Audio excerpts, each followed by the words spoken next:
tous d'être là pour ce temps qu'on vous a proposé donc en commun Resacop, le SCD et France Volontaire. Voilà, merci d'avoir répondu à notre invitation.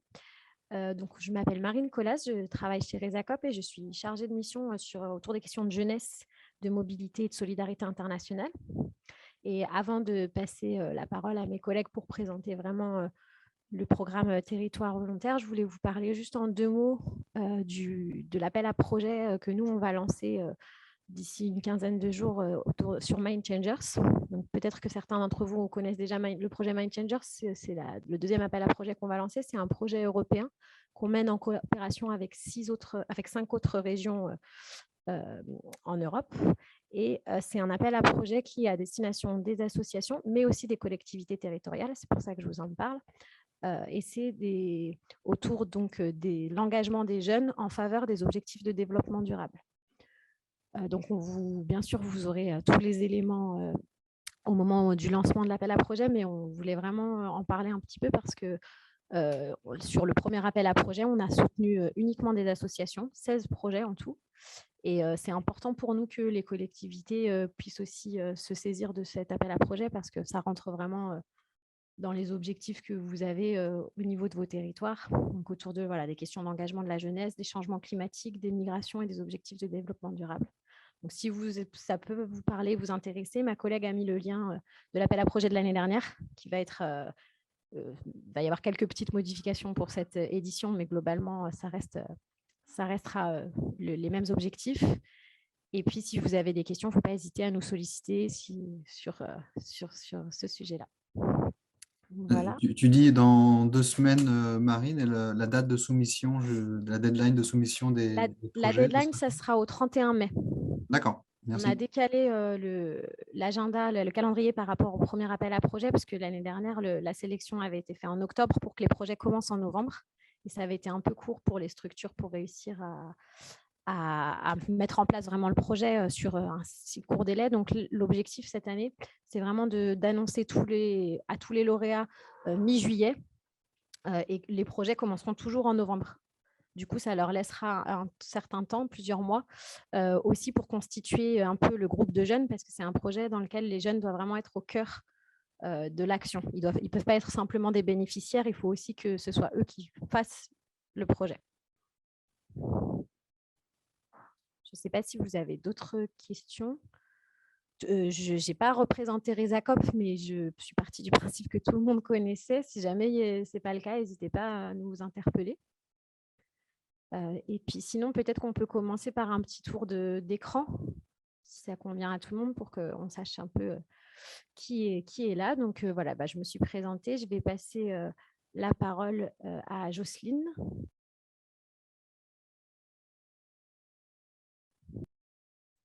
Bonjour à toutes et tous. Donc, je suis Jocelyne Delarue, la directrice de Resacop. Et du coup, je passe la parole à la prochaine personne que je vois sur mon écran, Suzy Grenech. Bonjour à tous. Donc, Suzy Grenech, moi, je suis chargée de mission coopération internationale au département de l'Isère.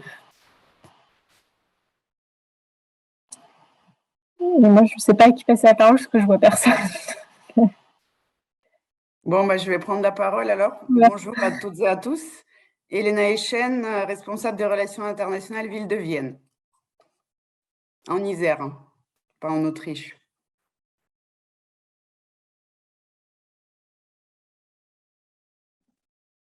Alors, on peut passer la parole à Monsieur El Bakali à la suite. Bonjour à tous et à toutes. Samir El Bakali, donc je suis conseiller municipal délégué accueil de nouvelles populations, activités sportives et relations internationales ville de Clermont-Ferrand. Merci beaucoup. Bon, je continue à distribuer la parole alors, je me permets. Olivier Lagarde. Bonjour, Olivier Lagarde, directeur du SCD, Service de coopération au développement, donc un organisme de volontariat basé à Lyon. J'en reparlerai tout à l'heure. Merci Olivier. Mathilde Pénard, Ville d'Annecy. Bonjour à toutes et à tous. Mathilde Pénard de la Ville d'Annecy, chargée des relations secteur international. parce qu'il y a deux divisions au sein de la collectivité, le secteur international, donc tout ce qui est partenariat hors Europe et secteur européen. Merci. Si vous nous entendez, n'hésitez pas à vous utiliser le chat, sinon pour vous présenter. Donc voilà, ce temps vous est proposé pour vous parler donc d'un nouveau programme clé en main qui est soutenu par la DAECT et qui est mis en œuvre par France Volontaire. Donc c'est un programme qui s'appelle Territoire volontaire. Et donc vous avez dû, je pense, aller voir un peu les informations puisqu'il a été lancé il y a une quinzaine de jours, je dirais. Et donc, on a cet après-midi prévu plusieurs temps. Dans un premier temps, un témoignage de deux collectivités qui sont déjà engagées sur le volontariat, donc qui ont accepté notre invitation, donc de la ville de Vienne et le conseil départemental de l'Isère. Et puis après, on pourra rentrer un petit peu plus dans le concret de ce programme TEVO. Donc, c'est Olivier et Pierre qui pourront nous le présenter. Donc voilà, je ne sais pas qui souhaite commencer entre Vienne et l'Isère. Je vous laisse vous lancer. Peu importe, comme tu veux, Elena. Je peux commencer du coup, je ne sais pas si... Oui, on fait par taille de collectivité. Ok, ça marche. Bon, je commence. Du coup, l'idée, c'était de partager un petit peu notre expérience en termes de volontariat au niveau du département de l'Isère. Donc, peut-être juste quand même pour rappel et pour poser le cadre. Donc, l'Isère a aujourd'hui 3 coopérations décentralisées, donc 2 au Sénégal et 1 en Arménie.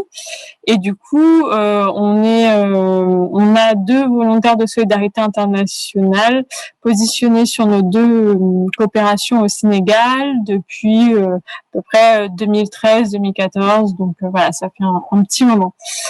Et donc on a deux jeunes qui sont là-bas, dont un qui est, 2 situations assez différentes, puisqu'il y en a un qui est situé auprès d'une réserve naturelle, donc c'est une association qui réunit des communes sénégalaises et qui du coup développe son volontariat surtout sur l'expertise environnementale et biodiversité.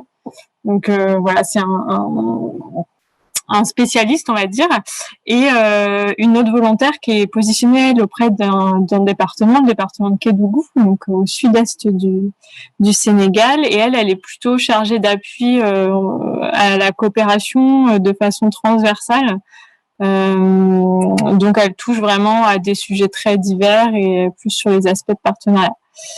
Sur les deux territoires, c'est quand même des territoires relativement isolés, puisque dans l'est et le sud-est du Sénégal, loin de Dakar, et les 2 endroits sont des territoires assez ruraux également, donc des conditions pas forcément faciles pour des volontaires. Mais voilà, ça marche bien, ça perdure depuis longtemps, et surtout pour nous, c'est indispensable d'avoir ces 2 volontaires de solidarité internationale là-bas. Parce qu'ils jouent forcément un relais, ils sont une courroie de transmission des informations, ils font le relais en fait entre les 2 collectivités territoriales, même si on a des échanges en direct. Eux, c'est vraiment des facilitateurs en fait dans les relations.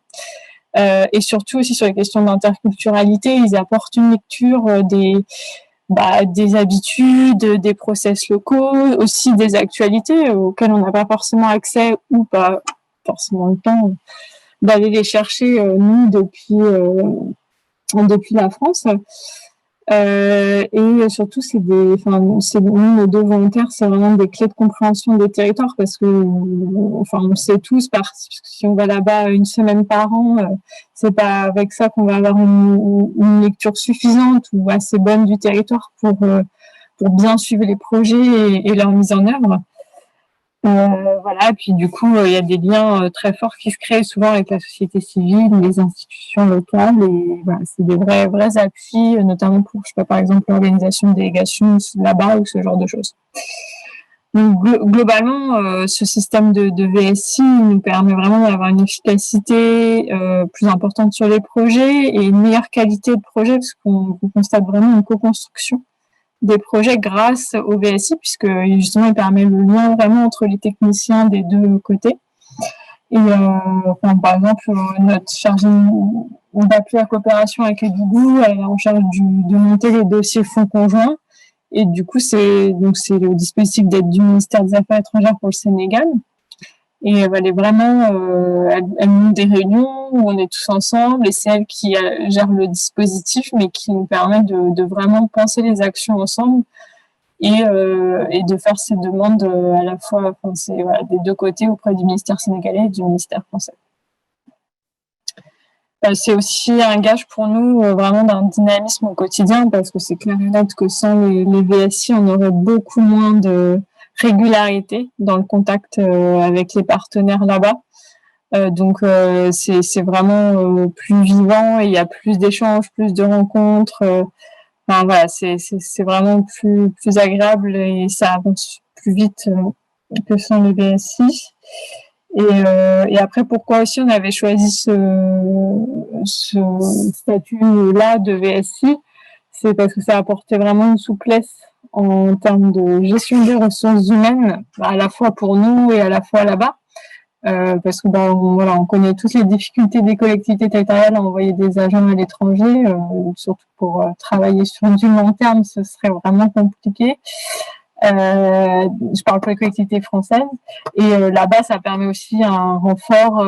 Il n'y a pas forcément toujours des chargés de mission coopération et pas toujours les moyens d'en avoir. Donc, c'est vraiment un plus des deux côtés et pour le suivi des projets.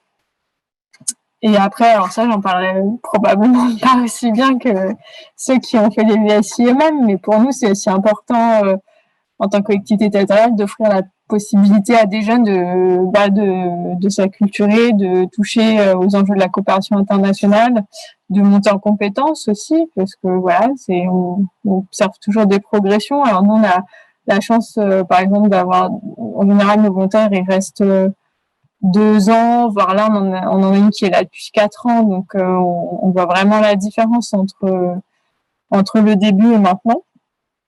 Et voilà, et en général, eux, leur retour, c'est quand même que c'est une expérience riche, que ce soit au niveau perso ou professionnel, et que ça les a formés à beaucoup de choses, et voilà, et que ça leur peut faire un atout pour eux après aussi dans leur carrière personnelle et professionnelle. Voilà, je pense que j'ai fait le tour un petit peu de ce que nous, on recherche et ce que nous apportent ces 2 volontaires au Sénégal. Je ne sais pas si, Elena, tu veux prendre la suite. Vous faites appel à quelle structure pour… Ah oui, pardon, je n'ai pas précisé, effectivement. Les 2 volontaires au SCD. Donc, je pense qu'il y aura une petite présentation après. D'accord. Parce qu'il y a plusieurs structures. Oui, c'est vrai. J'ai pas travaillé avec le SCD. Ouais, sur les 2. Du coup, ça fait une transition logique puisque la ville de Vienne travaille aussi avec le SCD depuis 2016. Nous, on ne fait pas appel au VSI, on fait appel au service civique. Et nous, c'est une autre stratégie, c'est envoi et accueil des jeunes en service civique, mais plutôt pour soit si c'est des Viennois qui partent pour l'amélioration de leur pratique de la langue étrangère, donc c'était anglais, allemand ou italien, puisque les jeunes sont partis dans ces 3 pays-là. Et les jeunes arméniens, essentiellement, pas essentiellement, tous les services civiques qu'on a accueillis, c'était des Arméniens ou arméniennes, pour améliorer leur français. Et ensuite, aussi par affinité, effectivement, nous, on a plusieurs offres de missions dans des différents services comme médiathèque, espace vert, service politique de la ville. Ils travaillent avec les équipes d'animation d'enfants, animation familiale, etc. Et donc, voilà, on publie plusieurs offres et les jeunes, en fonction de leur affinité, leur intérêt professionnel, postulent pour aussi avoir une vision différente de métier, etc. Et on a envoyé aussi une VSI 2 fois, mais ça, c'était dans le cadre de la plateforme IRAPA. On travaille sur l'Arménie ensemble avec le département de l'Isère, la ville de Grenoble et Vienne. Et donc, on a envoyé une VSI pour 2 ans en Arménie. Et elle a travaillé, c'était une professionnelle, une spécialiste de tourisme. Donc, elle a travaillé pour nous pour développer ce secteur. Et en revanche, donc on a 16 services civiques en tout. On a envoyé 7 et on a accueilli à Vienne 11 plus une VICI. Donc, ça fait 17 mobilités. Donc, depuis 2016 jusqu'en 2021, les derniers sont partis en décembre de l'année dernière, 2021. Et grâce à la coopération avec avec le service politique de la ville et leur travail dans les centres sociaux, on a aussi progressé dans l'idée d'accompagnement de la ville de Goris en Arménie en structuration d'un centre de loisirs pour enfants. Parce qu'on a accueilli 5 filles en service civique sur des différentes périodes, mais qui ont travaillé dans les centres sociaux sur les accueils de jeunes enfants. Ça leur a donné l'idée de métier parce que 3 d'entre elles ont découvert la passion pour le travail avec les enfants. Et d'un autre côté, la ville de Goris souhaitait s'inspirer de ce principe-là pour accueillir les enfants sur les temps périscolaires et extrascolaires, parce qu'en Arménie, ça n'existe pas. Ils vont chez leurs grands-parents ou ils restent à la maison. Ils n'ont pas de structure d'accueil en dehors de l'école. Et donc là, on va commencer à travailler sur cette idée-là, voir aussi si les filles qui ont fait leur service civique peuvent revenir pour faire des BAFA en France, même si ce n'est pas reconnu en Arménie, mais ce sera quand même un diplôme structuré. Voilà, donc on est en pleine réflexion sur ça et on va continuer à accueillir et essayer d'en envoyer aussi les services civiques. J'ai fait un point avant cette réunion. La dernière fois qu'on en a envoyé, c'était en 2017. Oui, décembre 2017. Depuis, on n'a pas eu de candidature. À chaque fois, on propose des offres, essentiellement Allemagne, Espagne et Italie, et on n'a pas de candidature.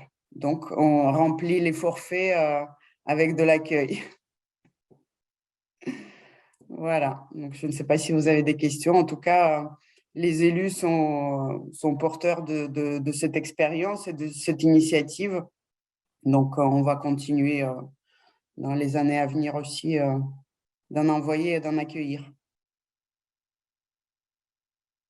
Merci.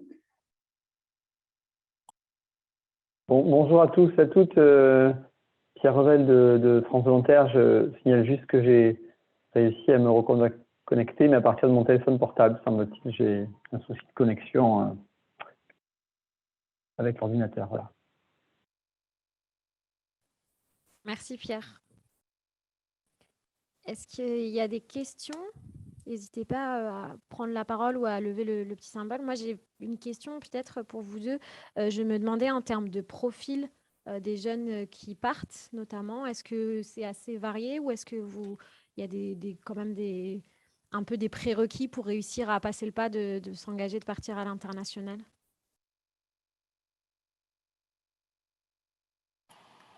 Je pense que pour le VICI, oui. Vas-y, Suzy. Non, vas-y, tu peux commencer pour tous. Service civique, prérequis, oui, on discute quand même avec eux. Il y a un temps de préparation avec le SCD. Puis nous aussi, à Vienne, ils passent au moins une semaine au service relations internationales. Voilà, pour voir leur capacité de partir loin des parents, parce que c'est souvent des jeunes de 18-20 ans. Quitter l'Arménie ou quitter Vienne et aller à l'étranger. On a eu 3 expériences pas fructueuses de travail avec les jeunes avec moins d'opportunités qui étaient en situation de décrochage scolaire. C'était des majeurs quand même. On les a accompagnés. Bon, il y en a un sur 6 mois, il est resté 2 mois en Allemagne et un qui est resté 1 mois en Italie au lieu de 6 mois. Donc, ça a créé un petit incident diplomatique avec les partenaires. Mais bon, après, tout le monde comprend voilà, que entre ce qu'on imagine avant de partir et quand on se retrouve sur place, c'est différent. Mais encore une fois, parce que le garçon qui a quitté l'Italie au bout d'1 mois, je crois qu'il a fini le collège à peine, ou je ne sais plus, il était vraiment... Donc, on a beaucoup travaillé avec lui et c'était un défi pour lui, un challenge. Donc, après, nous, quand il est revenu, bien sûr, on ne lui a pas dit « Oh là là, tu nous as créé plein de problèmes ». Bien sûr que non, on l'a félicité, que voilà, tu l'as fait. Après, c'est comme ça. Et puis, bon, du coup, il est resté en contact avec nous. Je le rencontre très souvent. Il est prêt. Bon, là, il fait une alternance. Enfin, je ne connais pas du tout ce système. Je suis encore au lycée français parce que je suis biélorusse d'origine. Le système est complètement différent en France. Donc, je ne me rappelle pas exactement la formation qu'il fait, mais il dit, voilà, je suis intéressé par la mobilité. Je dis, bon, tu ne peux plus partir en service civique, mais par contre, il faut vraiment, oui, t'intéresser à la mobilité et retenter une autre fois. Mais on s'est rendu compte avec la fille, du coup, qui est partie en Allemagne, qui est restée 2 mois et demi. Elle était accompagnée par la mission locale et c'était non, mais où est-ce que tu vas? Donc, c'était en fait de son, de cloche. Nous, on l'a boosté, tu vas y arriver. Si tu veux, on va rester 2 semaines avec toi pour préparer ta mission. Et à la mission locale, il dit non, mais t'as vu, non, mais c'est bon. Tu veux apprendre l'allemand, mais t'as vu comment c'est dur. Donc, elle était très hésitante. Bon, elle a tenu 2 mois et demi quand même.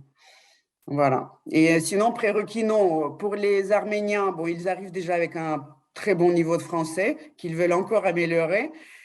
Et aux Viennois qui partent, on demande quand même des notions d'anglais pour qu'ils ne soient pas complètement perdus, enfin, les notions d'une langue du pays où ils partent.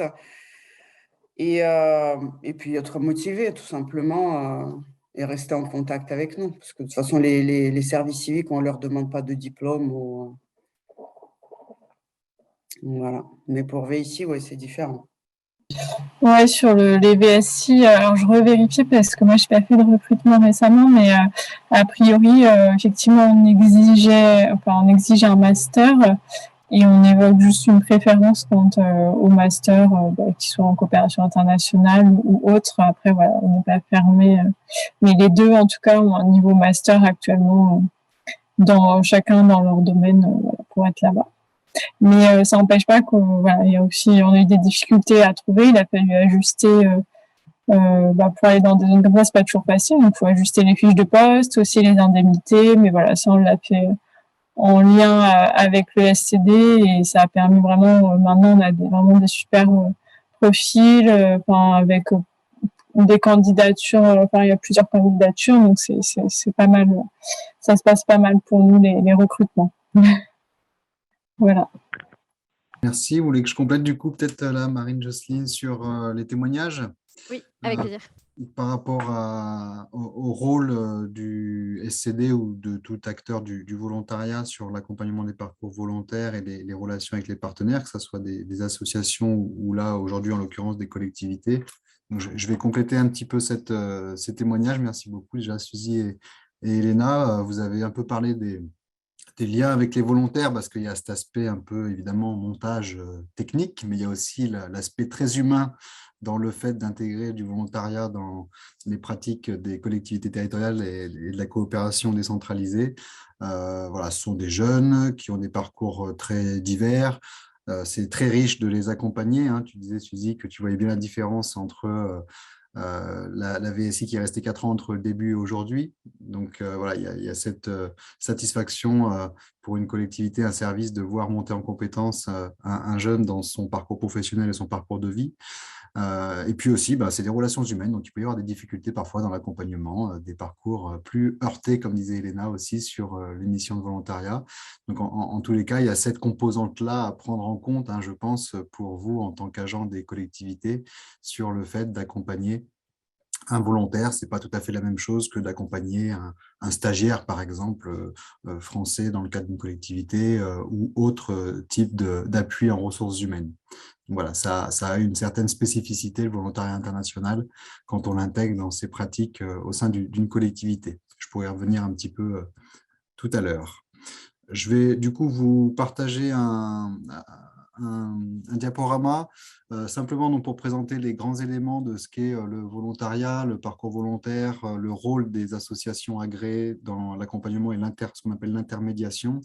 Et puis, donc cela, il y aura peut-être des questions par rapport à ça, et puis ensuite on passera la parole à Pierre Revel de France Volontaire pour l'aspect financement et notamment sur le programme Territoire volontaire.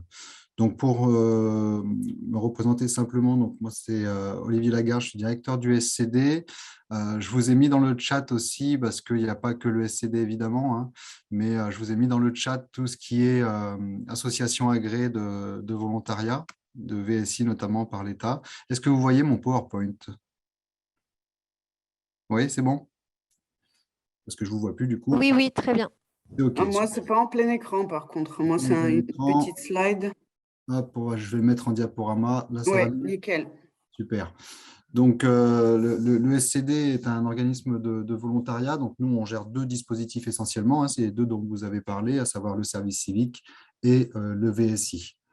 Donc, notre activité à nous, c'est vraiment un organisme de volontariat. Donc, on accompagne, et on renforce, on promeut des parcours d'engagement citoyen, dimension internationale, à travers ces 2 dispositifs. Donc, c'est vraiment notre métier. On n'est pas nous-mêmes SCD, opérateurs de projets à l'international notamment. Depuis 60 ans qu'on existe, donc on envoie plusieurs centaines de jeunes, ou moins jeunes d'ailleurs, volontaires à l'étranger, mais aussi depuis quelques années, on accueille des volontaires étrangers en France. On en reparlera sans doute un peu plus tard. Donc, notre travail du OSCD, comme les autres organismes de volontariat, encore une fois, je vous ai mis la liste des associations agréées par le ministère de l'Europe et des Affaires étrangères. Donc, il n'y a pas que le SCD, hein, évidemment, qui fait ça, mais le SCD est un organisme de volontariat en région Auvergne-Rhône-Alpes. C'est naturellement qu'on a souhaité aussi contribuer à l'organisation de ce temps aujourd'hui.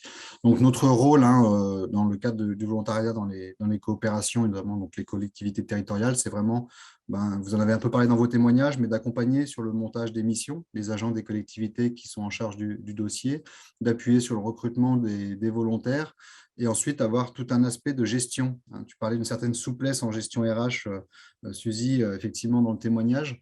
Le SCD, en tant qu'association agréée pour le VSI, est en charge de l'aspect administratif des missions, et notamment de la gestion de la protection sociale, qui n'est pas la moindre chose à l'étranger.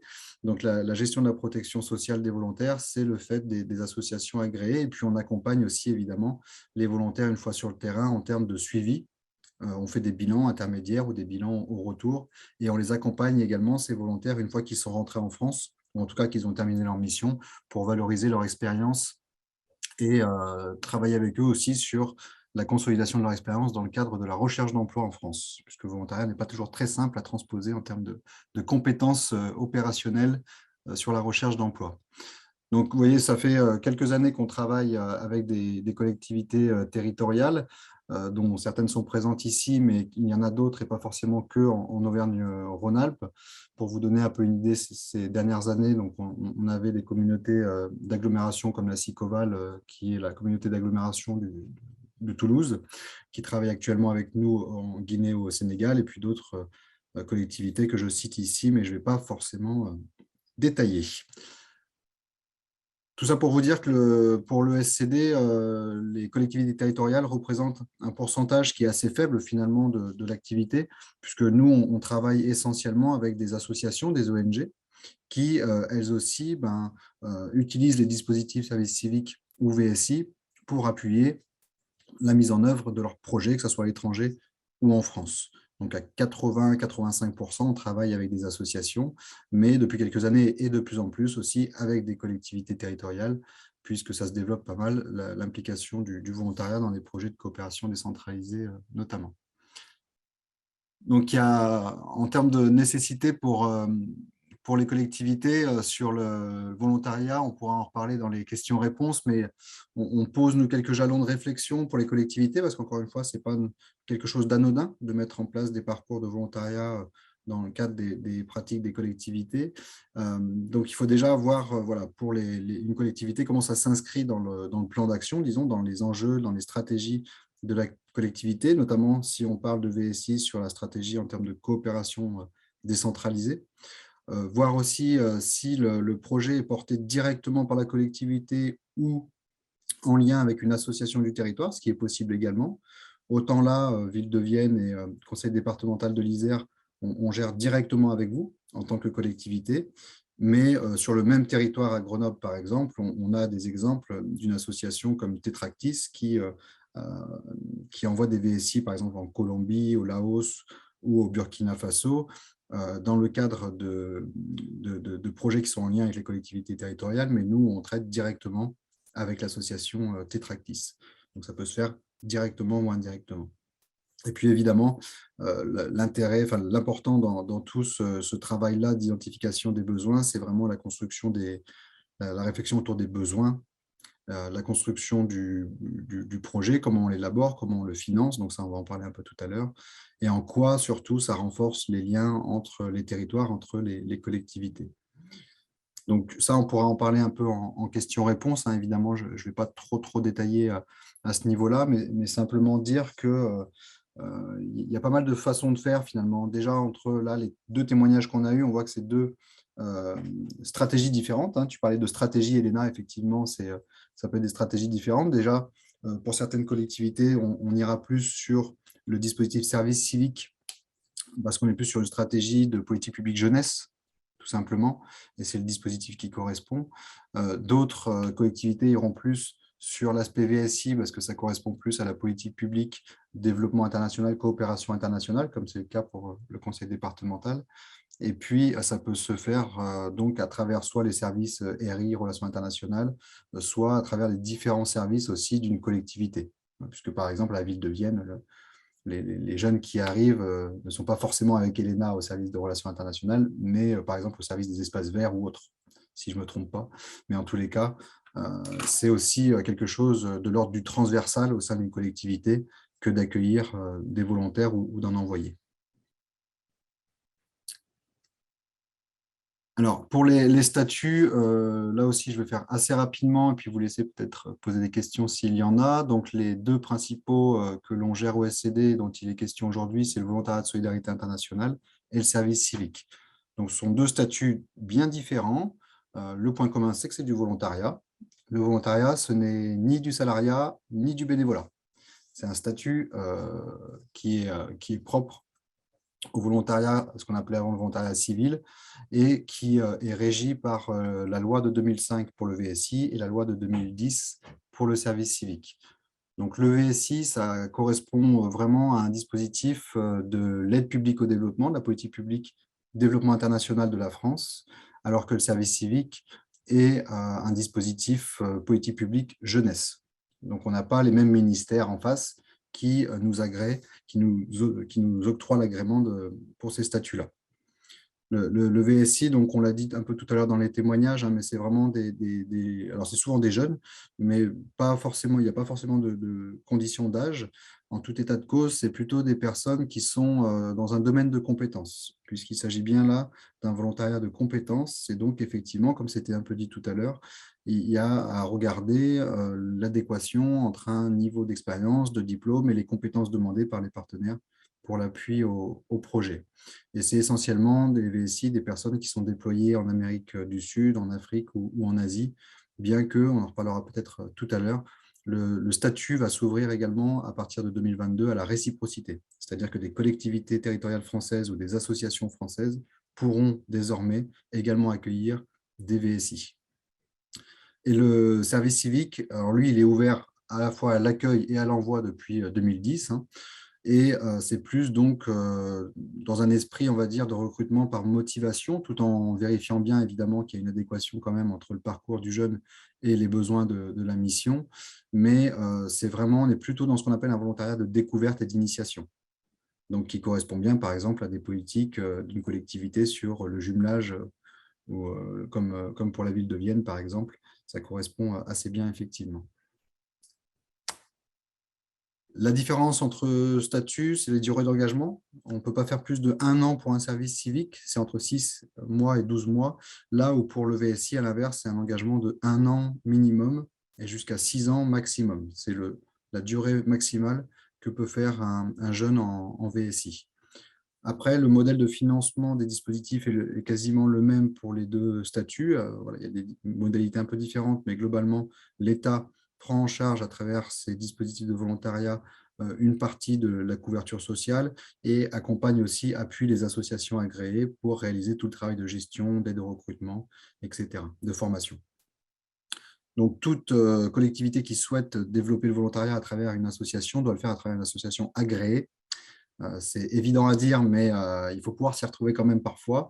Donc, pour le VSI, je vous ai envoyé la liste. Et puis, pour le service civique, il y a tout un tas d'associations sur les territoires qui sont agréées pour le service civique, mais toutes ne le sont pas, n'ont pas forcément l'expérience du service civique à l'international, qui demande tout de même une expertise un peu particulière en termes d'accompagnement, de gestion administrative, Donc, ce ne sont pas toutes les associations agréées services civiques qui peuvent vous accompagner sur le montage de missions à l'international, que ce soit de l'accueil ou de l'envoi. Et au niveau des profils, on en parlait tout à l'heure. Donc, effectivement, c'est vraiment sur les compétences pour le VSI et plutôt sur les savoir-être pour le service civique. Le point commun, c'est beaucoup la motivation. C'est un engagement, le volontariat, donc c'est beaucoup la motivation qui joue. Alors là, je vais passer directement, parce qu'on a déjà eu les témoignages, mais juste pour vous donner un aperçu aussi de comment on fait le lien avec les volontaires une fois qu'ils sont recrutés. On fait le montage de mission avec vous, et puis une fois que la fiche de poste est claire, on fait la diffusion de l'offre, que ce soit collectivité, SCD, l'un ou l'autre, ou de manière commune.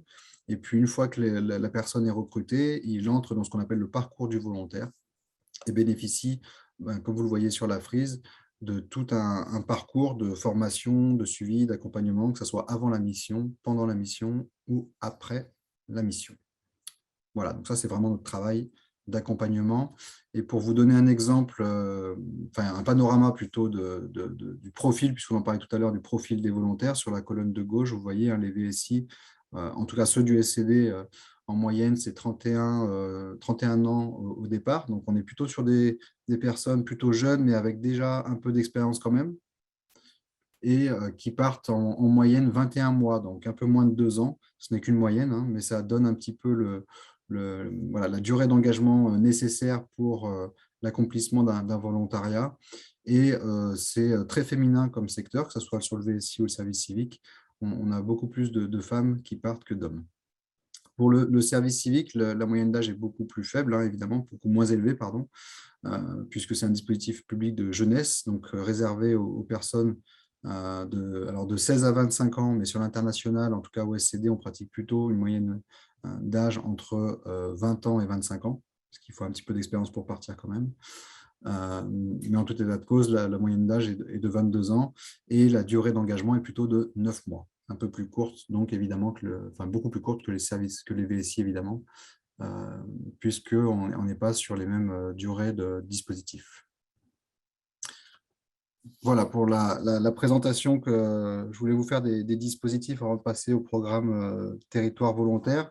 Mais simplement pour conclure, vous dire que voilà, dans l'expérience qu'on a, nous, en tout cas du point de vue d'une association agréée, d'accompagnement des collectivités, c'est quelque chose qui renforce effectivement beaucoup soit des services, notamment les services relations internationales, que de faire appel au volontariat, mais aussi potentiellement une collectivité dans son ensemble, puisque c'est quelque chose qui peut être mis en place de manière très transversale, notamment dans l'accueil de volontaires sur différents services d'une collectivité. Et puis, au niveau de l'impact sur le territoire, alors ça, c'est quelque chose qu'on n'a pas encore mesuré, mais en tout cas, c'est notamment, si on est sur une politique publique jeunesse et volontariat international, quelque chose qui peut être assez bénéfique sur le travail de la collectivité, sur les politiques jeunesse d'un territoire, en faisant en sorte que les jeunes d'un territoire puissent aussi avoir des expériences de mobilité à l'international, au-delà de ce qu'on connaît, par exemple Erasmus ou autre, mais là où on est vraiment sur une logique d'engagement solidaire et accompagné. Je m'arrête là. Si vous avez des questions, n'hésitez pas. Et sinon, je passe volontiers la parole à Pierre, s'il a pu se reconnecter. Je vois qu'il est en admission. Merci Olivier. Malheureusement, je suis pour le moment toujours uniquement avec vous, mais uniquement par mon téléphone et quelques soucis de connexion. Je vous prie de m'en excuser. Je ne sais pas s'il y a des questions du coup. Oui, J'avais une question que Mathilde. Ouais. Oui. Merci beaucoup pour cette présentation. C'était très clair. Alors moi, j'avais une question d'abord sur la notion de temporalité. En général, en moyenne, quel est le temps entre le moment où vous commencez justement le montage du dossier en concertation avec la collectivité et le départ du ou de la volontaire? Combien de temps en général ça prend tout ça? C'est très différent. Il faudrait bien compter en moyenne au moins 6 mois. Pour un VSI, je parle. Ouais, pour envoyer un VSI à l'international, il faut au moins facilement au moins 6 mois. D'accord. Le montage de la mission, l'identification de la fiche de poste, le recrutement évidemment. Et puis ensuite, il y a tout l'aspect formation au départ qui est obligatoire dans le cadre du VSI, qu'on doit intégrer dans le timing de la préparation. Nous, on a 5 sessions de préparation au départ dans l'année, par exemple. Donc, il y a un calendrier un peu imposé par rapport à ça. Et surtout, dans le cadre des collectivités, des coopérations décentralisées, il y a tout le temps de montage de la mission en lien aussi avec les collectivités partenaires à l'international, puisque autant en France, on connaît un petit peu quand même les dispositifs, autant à l'international, ce n'est pas toujours le cas. Donc, pour bien s'assurer que le volontaire arrivera dans le cadre d'une bonne intégration et d'un rôle qui est bien défini dans le cadre de la politique de la collectivité partenaire, c'est important de prendre le temps. Effectivement, au moins 6 mois, je dirais, avant d'arriver au départ finalement du volontaire. Et j'imagine que là, donc, bon, avec la période de pandémie, ça a dû être un peu ralenti l'envoi de volontaires, mais là, ça a repris. Enfin, vous diriez que c'est quelque chose qui a repris là bien et il n'y a pas eu trop de soucis en termes d'envoi de volontaires cette dernière année? Oui, on sort d'un an, enfin 2 ans très compliqués effectivement, où on a eu 7 mois d'interruption totale en 2020, puis un protocole du ministère qui était très limité jusqu'à cet hiver finalement. Et là, en tout cas, du point de vue sanitaire, on n'a plus de zone rouge au niveau sanitaire, c'est-à-dire qu'on peut renvoyer des volontaires dans tous les pays a priori, mais on a encore des difficultés sur pas mal de zones au niveau notamment des visas, de l'entrée et du séjour sur les territoires. Je pense notamment au Maroc, à Madagascar, à l'Asie du Sud-Est. Et puis, on a l'aspect sécuritaire qui parfois vient compliquer aussi certaines destinations. Je pense actuellement notamment à l'Afrique de l'Ouest en ce qui nous concerne, mais pas seulement. Donc, on est quand même dans une période où les mobilités internationales sont compliquées, mais pour le coup, ça repart. Ça repart au niveau, en tout cas, des dispositifs par rapport à 2020-2021. Et justement, par rapport à la question sécuritaire, donc nous, la ville d'Annecy, on est en pleine réflexion justement parce que vous évoquiez le fait qu'il va y avoir une ouverture à la réciprocité, donc le fait de pouvoir travailler en fait avec des volontaires, des VSI étrangers sur des projets de coopération portés par les collectivités. Nous, on est intéressés par ce dispositif éventuellement aussi parce qu'on se dit que pour le suivi de certains projets, dans des zones à risque sécuritaires notamment, où on a des projets de coopération, typiquement nous avec le Burkina Faso, c'est très difficile de faire du suivi de projet sur place parce que depuis pas mal de temps, on n'a pas d'agents qui peuvent se déplacer là-bas. Donc, est-ce que vous avez des informations sur les modalités pour l'instant de ce dispositif? Est-ce que vous allez appuyer ce dispositif justement de recrutement, de préparation aussi des VSI étrangers? Comment ça se passe? Vous avez une visibilité là-dessus? Pour l'accueil de VSI en France, du coup, hein, la Alors, réciprocité. ce serait l'accueil de VSI. Donc, nous, typiquement, dans le projet qu'on porte, l'accueil de VSI burkinabé pour nous permettre de maintenir un lien avec là-bas, en fait, parce qu'actuellement, le lien qu'on a, c'est des liens par téléphone et c'est sûr que c'est pas la même chose. Donc, maintenir ce lien à distance avec justement la possibilité d'utiliser ce dispositif pour avoir quelqu'un de sur place qui puisse aussi se faire le relais en fait en France pendant la durée de son service. Oui. Oui, on a pas mal d'éléments, mais tout n'est pas encore cadré au niveau de la loi pour accueillir les VSI de réciprocité, pour les appeler comme ça pour l'instant, on va dire, par simplification. Mais en tout cas, ce que je peux vous dire, c'est que ça sera en place d'ici quelques mois. Il y a un travail qui est en cours entre différentes associations, dont le SCD et le ministère et France Volontaire, pour rédiger le décret d'application de la nouvelle loi qui permet l'accueil de VSI en réciprocité.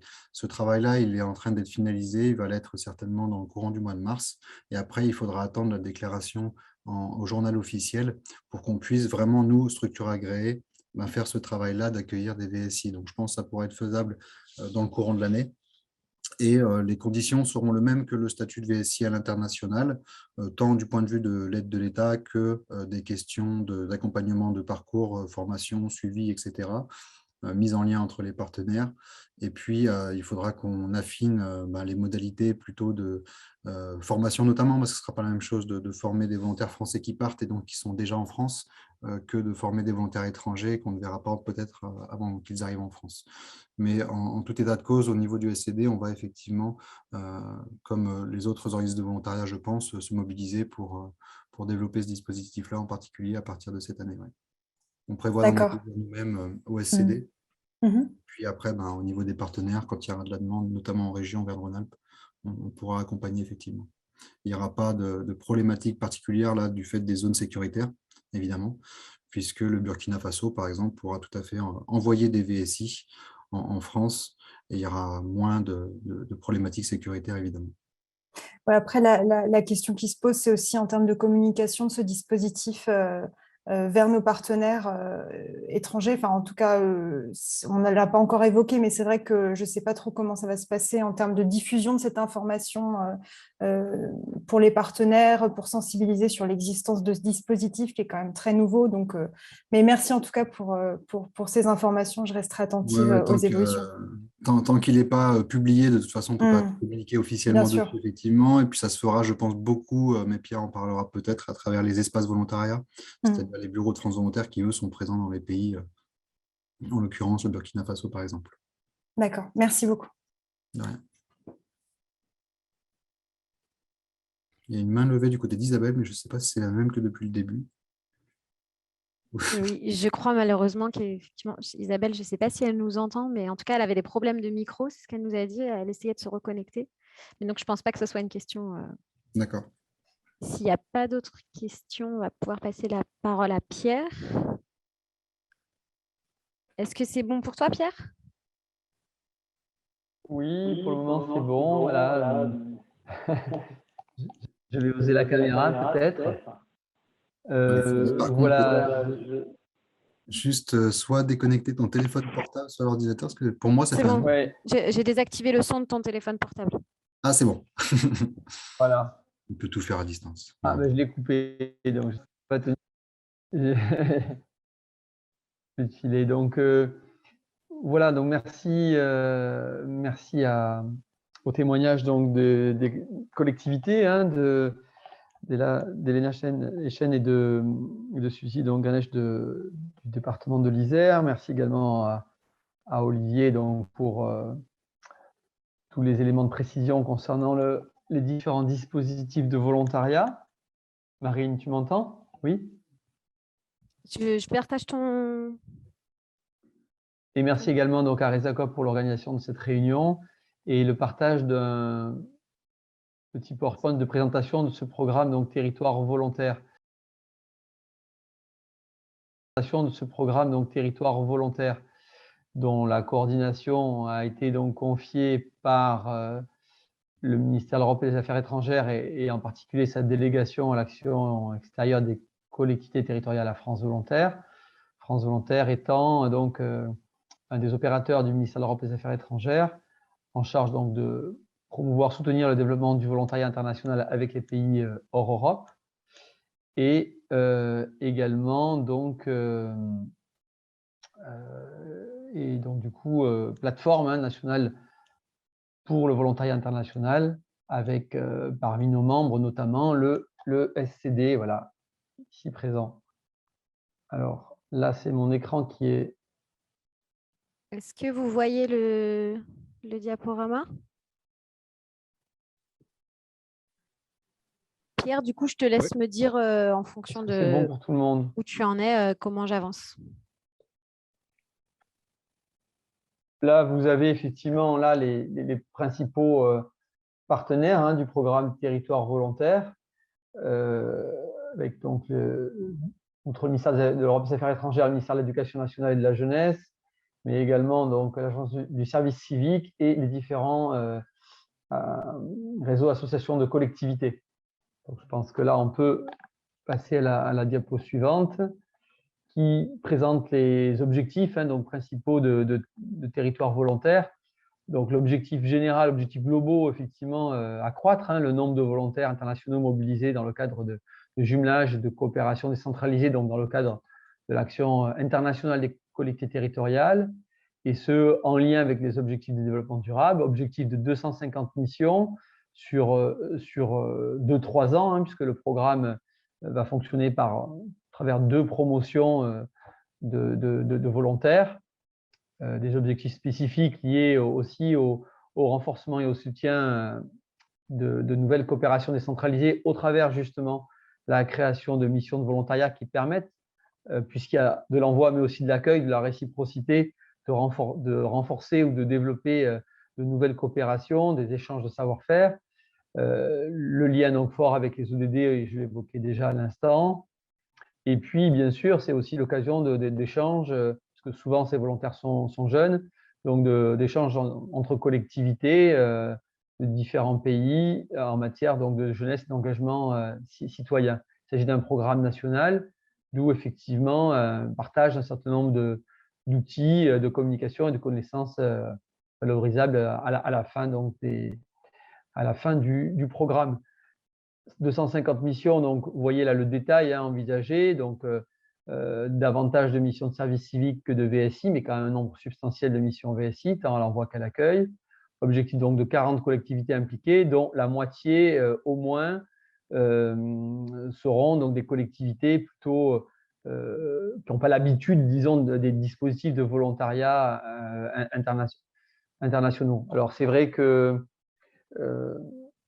la mise en place de ce programme tient aussi beaucoup au bilan qui a été effectué suite à 7 appels à projets jeunesse successifs. Le 8e est actuellement en cours. Dans le cadre d'un appel à projet jeunesse qui s'adresse aussi à des collectivités, eh bien, ces dernières doivent vraiment construire un petit peu de A à Z le projet et envisager un petit peu tous les partenariats, les opérateurs sur lesquels elles comptent s'appuyer. Là, on est dans un programme qui est beaucoup plus facilement accessible pour des collectivités qui n'ont pas l'habitude du volontariat international, puisqu'elles ont uniquement à répondre à un appel à manifestation d'intérêt, dire que ça les intéresse, appel à manifestation d'intérêt qui est en cours donc actuellement jusqu'au 30 mars. Et effectivement, voilà, c'est donc on a souhaité mettre en place, le ministère a souhaité mettre en place cette facilité-là, puisqu'on avait eu un retour de certain nombre de collectivités qui nous disaient, bon, appel à projet jeunesse, ça reste encore assez complexe.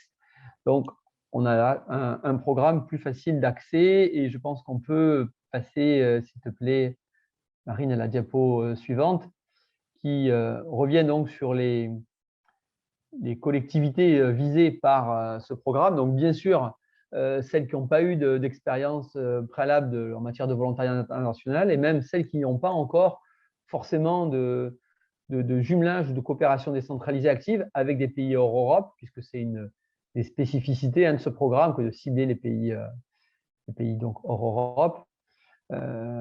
Pour les collectivités parmi vous qui seraient toujours intéressées par le champ européen, resterait malgré tout toujours la possibilité de répondre à l'appel à projet jeunesse qui est beaucoup plus large et qui ne cible pas uniquement le volontariat international, qui est un appel à projet favorisant la mobilité internationale des jeunes sous différentes formes, pas que la forme de volontariat, alors que territoire volontaire, c'est vraiment uniquement le volontariat international au travers des 2 dispositifs évoqués tout à l'heure par Olivier Lagarde, service civique et VSI.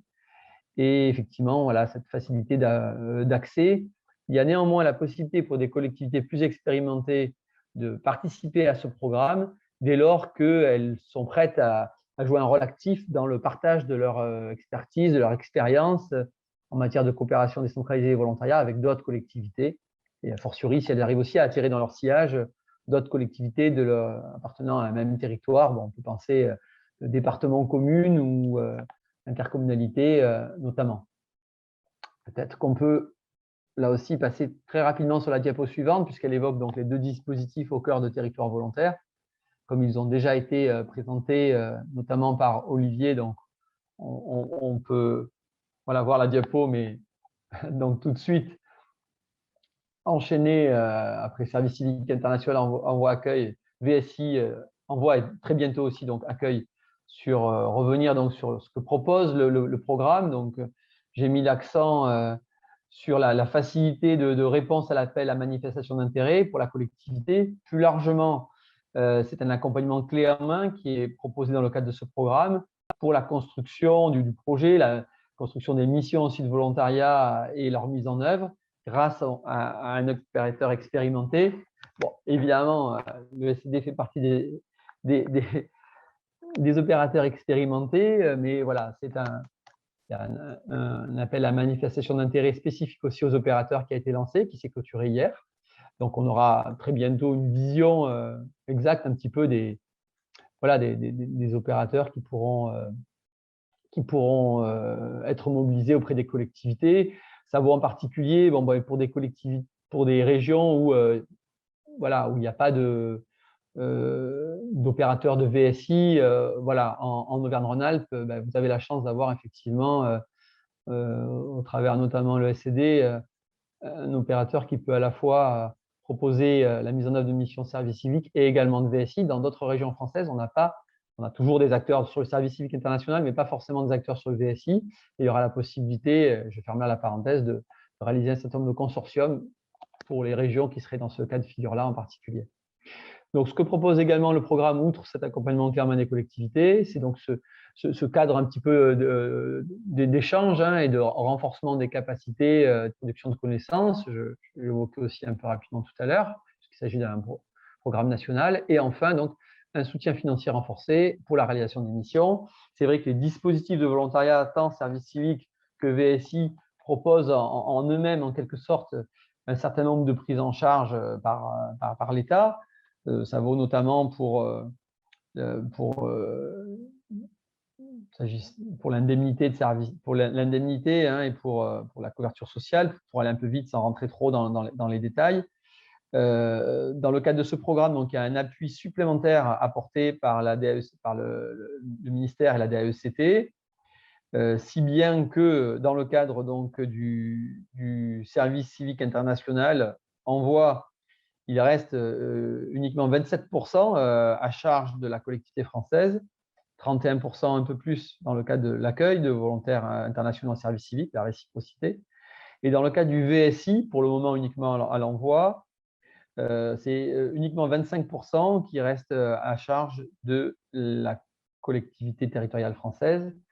Alors, les missions VSI, certes, sont forcément plus longues que les missions de service civique, minimum. Donc, on est là plutôt, et dans le cadre de ce programme, sur des missions de 12 mois dans le cas du VSI, là où on est plutôt autour de 6 mois pour le service civique international dans le cadre de ce programme, même si en absolu, on peut envisager plus. Et il y a un effort tout substantiel qui a été donc réalisé par le ministère et la DAECT dans le cadre de ce programme sur le VSI, puisque lorsqu'on regarde les coûts par mois restant à charge de la collectivité, le coût sur le VSI, finalement, n'est pas plus important que celui sur le service civique. C'est un effort plus grand qui a été fait sur le VSI, dans la mesure où on a pu constater dans le passé récent, que certains effectivement acteurs, pas forcément collectivités, mais globalement acteurs, collectivités, associations, voire établissements scolaires, avaient tendance à privilégier le service civique pour des missions qui, dans l'esprit, relevaient davantage du VSI en tant que volontariat de compétences. Mais voilà, comme le cofinancement nécessaire à la mise en œuvre d'une mission de volontariat VSI est souvent plus important, on avait cet effet un petit peu de substitution qui a été constaté. Et donc, d'où ce souhait du ministère de davantage cofinancer quelque part le VSI dans le cadre de ce programme pour éviter cet effet de substitution. Enfin, j'en terminerai là pour faciliter encore l'engagement des collectivités sur ce programme. Pour tenir compte des délais de délibération des collectivités. Oui, on peut passer à la prochaine diapo. Merci, Marine. Il est prévu au niveau opérationnel la mise en place de conventions tripartites entre la collectivité, France Volontaire, et l'opérateur qui, une fois proposé à la collectivité, sera validé par cette dernière. Donc, des conventions tripartites qui prévoiront aussi les modalités financières. Et ces modalités financières, c'est que les paiements effectués auprès de l'opérateur en charge finalement de la construction et mise en œuvre des missions se font en 3 tranches. La première tranche étant versée par France Volontaire, de manière à ce que la collectivité ait le temps de s'organiser pour ensuite délibérer et pouvoir ensuite prévoir donc des versements et subventions à l'opérateur. Donc concrètement, le premier paiement est effectué par France Volontaire auprès de l'opérateur dès la signature de la convention, donc au printemps prochain. Et c'est uniquement le second paiement qui intervient au moment du départ des volontaires, qui est effectué par la collectivité auprès de ce même opérateur, c'est-à-dire à l'horizon de l'automne prochain, voilà, septembre ou pourquoi pas novembre, effectivement dans l'appel à manifestation d'intérêt qui tient sur une page, un formulaire en ligne à remplir très rapidement, je pense que ça ne prend pas plus d'un quart d'heure. Les collectivités sont sollicitées pour préciser voilà, un petit peu le calendrier aussi qu'elles envisagent. Alors, on est sur une mise en œuvre en second semestre 2022, mais voilà, ça peut être septembre ou juste un peu plus tard aussi. Et enfin, pour finir sur les questions de financement, le versement du solde à destination de l'opérateur est effectué là encore par France Volontaire, mais à l'issue, donc, sur présentation et après la validation d'un rapport narratif et financier final. Voilà. Pour l'appel à manifestation d'intérêt, voilà, c'est vraiment des questions indicatives qui vous sont demandées. Voilà, bien sûr, là, vous voyez quelques critères mis en avant, mais c'est pour qu'un opérateur puisse effectivement répondre à vos attentes, on demande de préciser voilà, les pays avec lesquels vous prévoyez ou avez envie de travailler, les thématiques de mission qui vous intéresseraient, plus largement les objectifs et les enjeux là, qui président à votre mobilisation dans le cadre de ce programme. Et voilà, préciser vos besoins d'accompagnement également, le nombre de volontaires que vous envisagez, vous aimeriez mobiliser, le calendrier, je l'évoquais, et si vous avez déjà ou pas des partenaires internationaux, collectivités. Voilà, donc effectivement, c'est assez bref, il y a une petite quinzaine de questions qui tiennent sur une page dans le formulaire en ligne. Je peux d'ailleurs là vous le remettre si besoin dans le chat, mais ça a déjà été fait par Jocelyne, que je remercie. Voilà. Je pense avoir terminé avec ma présentation et je reste à votre écoute.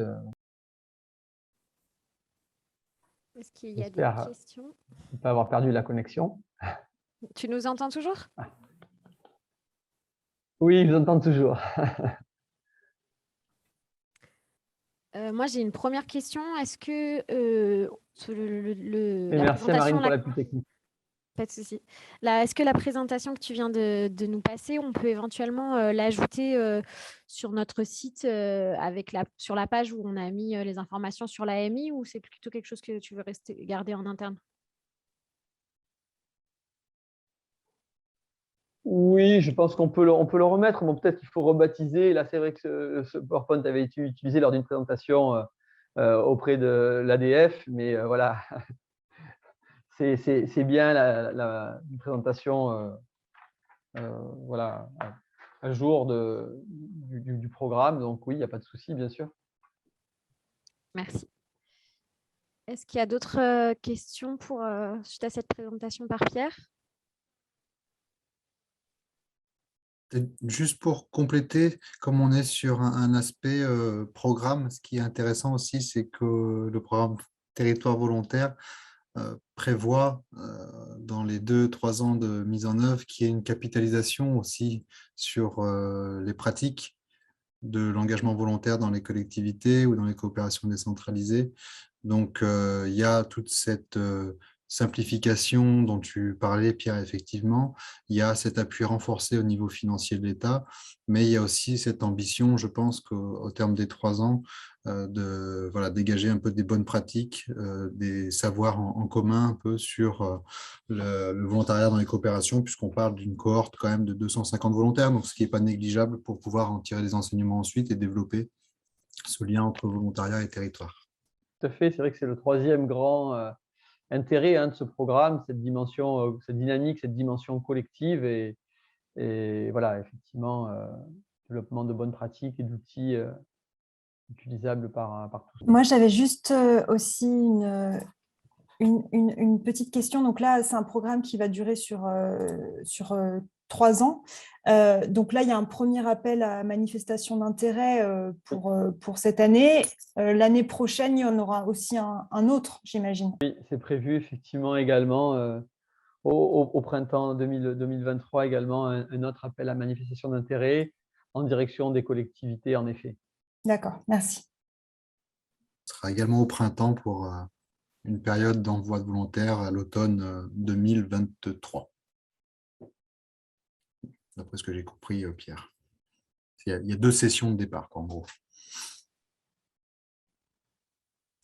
Alors, moi, j'avais peut-être une question, mais presque plus pour les collectivités présentes, parce qu'on s'interroge souvent sur le timing. Comme tout à l'heure, vous demandiez là, depuis la ville d'Annecy le timing qu'il fallait pour la construction de la mission. Moi, j'aurais un peu la question inverse, c'est-à-dire quel est le timing nécessaire en termes de délibération, notamment dans les collectivités, de travail auprès des élus. Donc, quel est le timing aussi nécessaire? Est-ce que pour cette première session là, de l'appel à projet, ça risque peut-être d'être juste, mais en tout cas pour l'année prochaine, peut-être moins.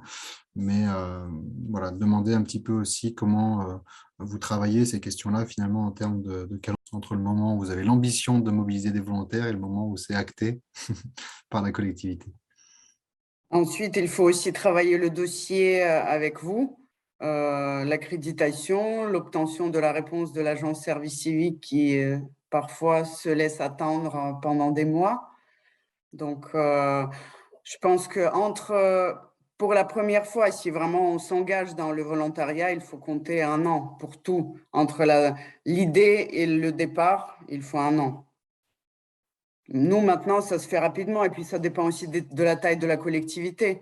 À Vienne, c'est rapide parce que déjà, les élus, il n'y a pas besoin de les convaincre. Ils connaissent le dispositif, ils connaissent les retombées sur le territoire en Arménie et à Vienne. Donc, voilà, après, c'est plutôt la question sur la durée de la mission, sur les services où ils seront affectés, les services par lesquels ils sont intéressés. Donc, la transversalité que tu mentionnais, voilà, peut-être il y a des agents de certains services qui n'avaient pas encore accueilli, mais qui sont intéressés, donc il faut convaincre leur hiérarchie, etc. Donc, mais ça se fait assez rapidement quand même pour Vienne. Et tout dépend de la taille de collectivité et le niveau de validation, le temps que ça prend. Là, on a 9 mois. Si effectivement, en comptant de mars, avec éventuellement un démarrage, non pas en septembre, mais en novembre, ça fait 9 mois. Voilà, un délai de gestation peut-être qui est soutenable peut-être pour les collectivités, j'espère. Pardon. Oui, pardon. Non, c'était juste pour dire que je posais la question justement s'il allait avoir un deuxième appel à manifestation parce que c'est aussi par rapport au calendrier des activités qui sont prévues dans le cadre des programmes de coopération décentralisée. Là, c'est vrai que c'est peut-être pas le bon moment, surtout pour le Burkina vu la situation, mais voilà, c'était juste pour avoir une idée du calendrier de ces appels à manifestation. Donc là, cette année, ça va être compliqué, mais pourquoi pas l'année suivante, oui. Rebondir sur aussi le témoignage d'Elena concernant le recrutement de jeunes candidats sur le territoire de la collectivité, comment favoriser ça, donc tant pour un service civique que pour un volontaire de solidarité internationale. C'est une question éventuellement pour Elena, mais aussi pour moi, j'ai pas peut-être trouvé de Olivier et réponse. Pierre. Oui, plutôt bon, étant donné que les offres sont postées sur des sites, disons, nationaux aussi, voilà, il pourrait y avoir des candidats qui viennent de tous horizons, mais comment en fait, je pense que les collectivités sont particulièrement intéressées aussi à avoir des jeunes de leur territoire qui puissent la difficulté, enfin, entre guillemets, pour nous, c'est partir. Voilà, comment faire cette connexion-là? Pour nous, la difficulté, c'est ça, qu'on ne publie pas au niveau national. Nous, on ne peut envoyer que des Viennois ou éventuellement les jeunes de l'agglomération viennoise, mais pas quelqu'un de Grenoble, parce qu'effectivement, oui, là, on enverrait sans problème. Surtout pour le service civique VICI, ça se pèse, ça se réfléchit beaucoup plus à long terme que le service civique. Ça peut être une expérience de 4 mois à l'étranger ou 5, je ne me rappelle plus, parce que nous, on envoie pour 6. Mais la durée minimum de présence à l'étranger, dans notre quiz Haricode, c'était combien? C'est 3 mois. 3 mois, voilà. Donc, c'est entre guillemets plus facile de partir quand même pour 3 mois. Mais moi aussi, doit être de 6 mois, ouais.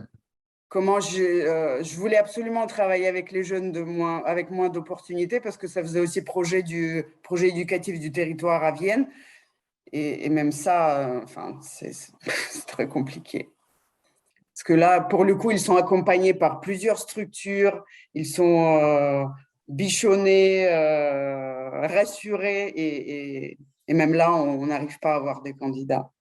La réponse, la question est à Pierre et à Olivier. Comment mobiliser les jeunes? Là, je dirais aussi, tout comme ça dépendait tout à l'heure de la collectivité, là, ça dépend du territoire. Parce que c'est vrai que sur le territoire du Grand Lyon, par exemple, on aurait peut-être moins de difficultés à trouver des jeunes pour s'engager en service civique à l'international du fait de la population. Je pense que c'est là où il doit y avoir un travail d'information, quelque part, un double relais entre ce que peuvent faire les France Volontaires ou les associations de volontariat d'une part et ce que peuvent faire les collectivités d'autre part. Le travail de Resacop aussi, évidemment, sur l'information aux structures jeunesse notamment, que l'on fait, qui est fait par Resacop à travers le programme Récital, un petit peu aussi dans les différents territoires. Donc, il y a différents canaux d'information quand même sur la mobilité jeunesse. Ce n'est pas ce qui manque. Maintenant, c'est vrai que c'est peut-être un lien plus de proximité encore au-delà de l'information. C'est un territoire par territoire, auprès des missions locales, auprès des MJC, là où vont les jeunes, quoi. Là où vont les jeunes, et il faut aller les chercher. Donc, on ne manque pas forcément de candidats à l'expatriation en service civique si on n'a pas d'exigence de territoire. Par contre, effectivement, si on est dans le cadre d'une politique publique du territoire, il est évident qu'il faut que ça bénéficie à des jeunes du territoire. Et là, pour le coup, ça resserre beaucoup plus les candidats potentiels. Mais avec le travail d'information, je pense qu'il est fait déjà. Et il s'amplifie avec Récital, avec le travail de Resacop. Maintenant, il y a un travail de proximité plus, je pense, à faire. Et pour compléter la réponse à la question de Jocelyne, dans les territoires partenaires aussi à l'international, ça doit passer par notamment les associations, je pense, puisqu'il y a pas mal de jeunes qui tournent autour des associations dans les pays partenaires et qui, eux, pour le coup, n'ont pas du tout la possibilité d'avoir des mobilités internationales. Et dès que l'information arrive via les collectivités ou via France Volontaire, là, pour le coup, on a pas mal de candidats, je pense. Pour ma part, je souscris à ce que vient d'indiquer Olivier. C'est vrai que voilà, il y a des candidats qui ne manquent pas. Après, c'est en fonction des territoires où ça peut être plus compliqué. Globalement, dans les territoires ruraux, c'est vrai qu'on a plus de mal, même lorsqu'on a une politique volontariste, à trouver des candidats que dans les grandes métropoles, bien sûr. Mais c'est possible, hein. Donc, il y a des expériences en cours en ce moment qui permettent justement de démocratiser quelque part aussi. Le volontariat international permet son accès, y compris aux jeunes situés dans les territoires ruraux. Après, c'est aussi avec la question du pas de temps que la question se pose. C'est-à-dire que souvent, on a des contraintes de temps, évidemment, pour mettre en œuvre les projets, les missions. Et parfois, dans certains territoires, trouver un jeune ou une jeune avec tel ou tel profil ou venant de tel ou tel territoire, ça prend plus de temps, c'est un peu plus compliqué. Donc là, il y a des arbitrages à faire. Pour rassurer, parce que parfois, c'est aussi beaucoup en ces termes-là que la question se pose. Hein. Il y a peut-être des jeunes qui s'autocensurent, qui s'interdisent en disant « c'est pas pour moi », etc. Et pour rassurer, pour inciter les jeunes à franchir le pas, c'est vrai, ce qui est intéressant aussi, notamment dans le cadre du service civique, c'est la possibilité de réaliser des missions un petit peu à temps partagé. Il y a une certaine marge de manœuvre possible dans le cadre de ce programme pour cela, faire en sorte que, d'autant qu'avec le service civique, il y a aussi la nécessité de réaliser une formation civique et citoyenne en France, hein, donc, et avant le départ. Une mission à temps partagé, donc avec un petit temps avant le départ en France. En fin de mission, un temps en France également, c'est intéressant pour pouvoir justement à la fois capitaliser et diffuser les acquis de cette expérience et donc les témoignages de volontaires. Et ça peut être quelque chose aussi de nature à rassurer un certain nombre de jeunes et à faciliter aussi le lien entre le ici et le là-bas, qu'on peut aussi envisager du point de vue qu'on peut aussi travailler du point de vue de la thématique de la mission qui est proposée. Voilà, ce qui est intéressant, je trouve, surtout si on est dans une perspective de coopération décentralisée et de jumelage, c'est qu'au cœur des missions de volontariat, on ait des thématiques qui fassent sens ici et là-bas, non seulement pour les collectivités, mais aussi pour les jeunes, de telle manière que il puisse y avoir un investissement au long cours et finalement l'expérience à l'international, c'est le prolongement ou l'extension à notre échelle de ce qui peut être déjà travaillé à un niveau local. Et ça, peut-être, ça peut être de nature aussi, ce type de travail-là, à faciliter l'implication de nouveaux profils de jeunes. Voilà. Et peut-être une autre question aussi sur l'implication d'opérateurs associatifs de coopération décentralisée avec les collectivités. Enfin, quelle peut être leur place là dans ce dispositif? C'est-à-dire que Suzy a donné l'exemple de Tétractis, par exemple, avec lequel voilà, il y a les envois de volontaires sur leurs opérations de coopération décentralisée. Est-ce que ça, c'est un schéma qui peut exister dans le cadre de cet appel à manifestation d'intérêt pour les collectivités, ou ça doit être les collectivités vraiment directes? Même question un peu pour les comités de jumelage, parce que c'est vrai qu'on a dans des zones un peu plus rurales, bon, voilà, dans certaines, ou pas forcément complètement rurales, mais voilà, de moins grosses villes, des comités de jumelage parfois qui portent les coopérations décentralisées. Est-ce que ça peut, du coup, comment ces comités de jumelage peuvent s'inscrire un peu dans cette AMI? Alors, moi, je dirais que bon, les choses sont assez ouvertes. Alors, pas au niveau de l'AMI. Hein. C'est vrai que l'AMI, c'est d'une part les opérateurs de volontariat, d'autre part les collectivités qui y répondent. Mais ensuite, au cours du travail de construction des projets d'émission de volontariat qui sera engagé de manière tripartite entre la collectivité et l'opérateur choisi, retenu aussi par la collectivité et France Volontaire, les choses sont ouvertes. Et donc, on sait qu'un volontaire, il peut être en contact avec différents types d'acteurs au cours de sa mission. Donc, rien n'empêche que dans la conception des missions de volontariat, il soit prévu que le ou la volontaire soit en relation avec tel ou tel autre acteur du territoire de la collectivité ou partenaire de la collectivité. Je vois plutôt les choses dans un second temps, du coup.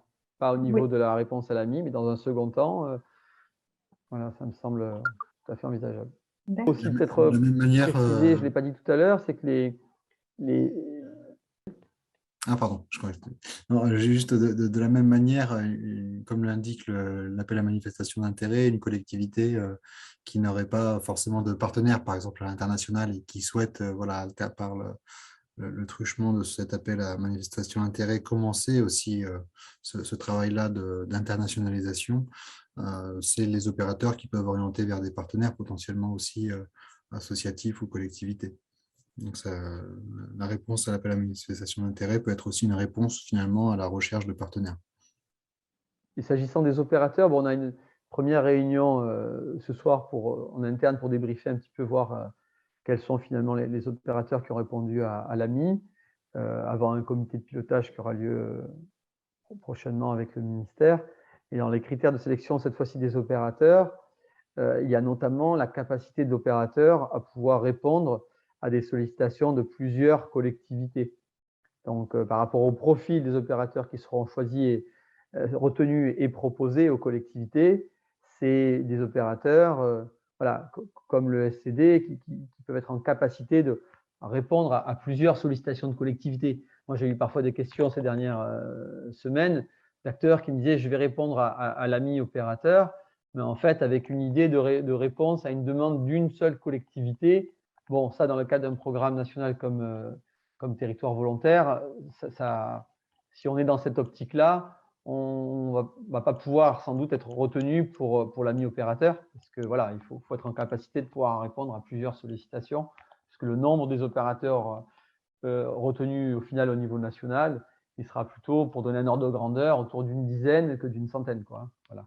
Et vous soulignez aussi dans la présentation qu'une collectivité peut demander plusieurs volontaires, mais est-ce qu'une collectivité qui demande qu'un volontaire aussi pourrait être retenue?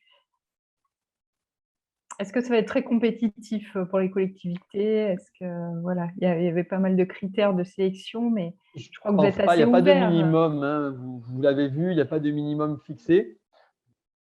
Voilà, donc je pense que c'est assez ouvert. Voilà, surtout, le but étant d'inciter des collectivités nouvelles, en quelque sorte, dans ce champ du volontariat international à franchir le pas. Donc, je ne pense pas qu'il y ait de voilà, de limitation, de minimum plutôt de seuil à atteindre pour que ça soit éligible. Non, ça n'a pas été pensé comme ça. Alors, si effectivement la collectivité prévoit en plus de l'envoi un accueil, dès lors que voilà, peut-être que ça peut être ça un plus et mentionné à un moment donné comme ça, puisqu'on indique que voilà, la démarche de réciprocité est encouragée, mais on comprend bien qu'une collectivité qui se lance pour la première fois, elle ne va pas effectivement prévoir 10 envois, 10 accueils. Voilà, donc il n'y a pas de souci, ça pourra être calibré en fonction des attentes, des besoins de la collectivité qui se lance pour la première fois, bien sûr. Isabelle Lagarde qui nous a rejoint, peut-être, je vois sa main Non, c'est toujours la même main qui est levée. levée. Oui, non, je crois que je crois pas qu'elle ait réussi à nous rejoindre malheureusement. Je ne sais pas si elle a pu nous entendre ou pas. Mais dans tous les cas, on mettra, je pense, cette session en replay pour les personnes qui n'ont pas pu se joindre à nous sur ce créneau-là. Est-ce que vous avez d'autres questions sur tout ce qui a été abordé? Est-ce que... Je vois qu'Elena doit partir maintenant. Oui, je suis désolée, beaucoup, je dois me merci reconnecter beaucoup. sur Teams. Merci beaucoup, Merci, bon courage. Elena. À bientôt. Merci. Bientôt. Merci, au revoir.